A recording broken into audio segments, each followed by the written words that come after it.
Hello Captains, I hope you're all doing well and welcome to the channel. My name is Phoenix and today we're going to be reviewing the Lexington Terran Dreadnought Cruiser. If you like watching my reviews and other videos, why not consider hitting the like button, subscribe, and maybe that notification bell too. Now, let's get on with the ship review. The Lexington Terran Dreadnought Cruiser was released on February 17th, 2022 in the Zen store as part of the 12th Anniversary Terran Bundle. The bundle included the Cygnus, Adamant, and Trailblazer starships, along with some other goodies. The bundle goes for about 12,000 Zen, or you can buy each one of the ships individually for 3,000 Zen each. The ship statistics are as follows. Hull is at 61,875, hull modifier of 1.375, shield modifier of 1.15, turn rate of 8, impulse modifier of 0.15, and inertia rating of 35. The Lexington also gets a bonus of plus 10 to weapons and engine power and plus 5 to shield and auxiliary power. The bridge officer seating has a commander engineering / miracle worker officer, a lieutenant commander tactical, a lieutenant commander universal, and a lieutenant tactical / intelligence officer, and finally an ensign science officer seating.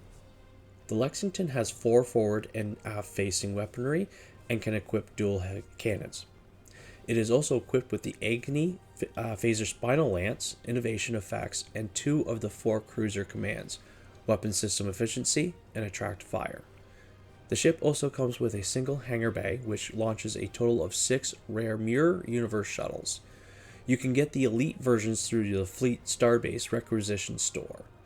The Lexington has the following console slots available: 5 Engineering, 4 Tactical, 2 Science, and 1 Universal. In addition, there are 4 device slots. If you upgrade the Lexington to a T6X with an experimental ship upgrade token, you can get an extra device slot, an extra universal console slot, and an extra ship tray. The universal console is the multi-directional artillery barrage. This console gives a passive bonus of 20% all damage with projectile weapons and a 7.5% maximum hull capacity. When the console is activated, the ship launches a 360-degree kinetic barrage of warheads that scale in damage with the number of targets. The exact damage is depending on a number of skills, traits, and other factors. It does give you a 25% bonus damage per arc with foes and an additional 10% bonus damage per affected foe. And as always, there's the 2-minute cooldown on the console before it can be used again. The ship mastery is as follows. At rank 1, you get rapid repairs. This regenerates 1.25% of your maximum hull every 3 seconds in space. Twice this amount is regenerated out of combat. At rank 2, you get enhanced hull plating. You get plus 25 to all energy and radiation damage resistance rating.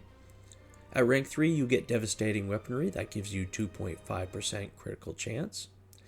At rank 4, you get armored hull. This gives you 10% hull hit points. And finally, at rank 5, you get the ship mastery trait Dimensional Modulation. If this trait is slotted, when activating any Miracle Worker Bridge Officer ability, you get between 3 to 30% bonus for all damage with starship weapons for 10 seconds. This bonus is scaled with the number of enemies within 5 kilometers up to 10 max. This trait buff lasts for 10 seconds and can only be triggered once every 10 seconds. And for those that are curious on the Admiralty stats, here it is. You get 51 points for engineering, 49 points for tactical, and 17 points for science. There is a plus 15 point bonus to all when this starship is slotted on its own. My thoughts on the Lexington Dreadnought Cruiser is that this ship is really good. To start off, the bridge officer seating is good as there is some flexibility there. Not much, but the Lieutenant Commander Universal Bridge Officer does make it a little bit easier to work with. You get a hangar pet for your ship, adding to your damage, and you can get the upgraded version of any hangar pet that you can slot in there from your fleet starbase. Also, did I mention the Phaser Spinal Lance? That is really fun to fire. The Lexington comes with a universal console slot right off the bat. This will help you if you have a certain console that you want to add without taking a slot designed for an engineering, tactical, or science slot. This gets a bit better if you upgrade to the T6X, which you get a second universal console slot.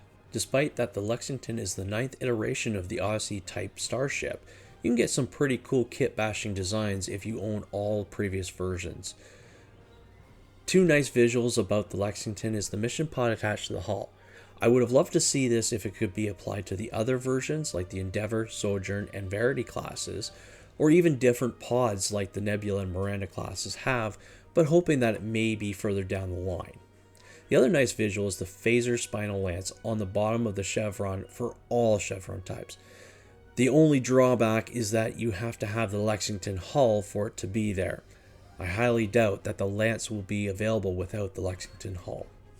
If I'm going to give this ship a rating out of 10, I give it an 8 out of 10.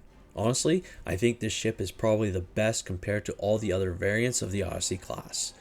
If you're looking for a ship that can take a bit of damage and dish out more, have powerful phaser beam, hangar pets, and an overall great ship that is amazing to fly, if you want any of the Odyssey ships, this is the ship to get, hands down. That is going to be it for today's video.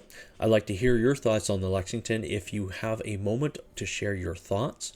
I'd like to give you a huge thank you for taking the time out of your day to watch my video on the Lexington Terran Dreadnought Cruiser and having your support for the channel. And as always, thank you for watching. Live long and prosper. This is Phoenix from Starfleet Command, signing off.